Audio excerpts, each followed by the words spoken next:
তো আজকের বক্তব্যের শেষ হাদিসটা বলে আমার বক্তব্য শেষ করবো ইনশাআল্লাহ।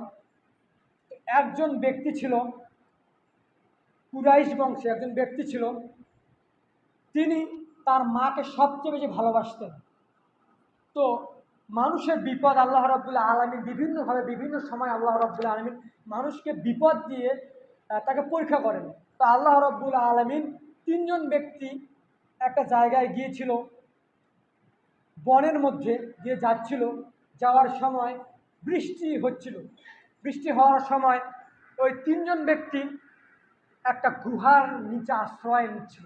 এমন বৃষ্টি, ওই গুহাটার উপর একটা পাথর ছিল, পাথরটা আটকে গেল, তিনজন ব্যক্তি সেখানে মধ্যে আটকা পড়ে গেল। তখন তাদের মধ্যে একজন ব্যক্তি ছিল পরহেজগার ব্যক্তি, তাদেরকে স্মরণ করিয়ে দিল বিপদের সময় যখন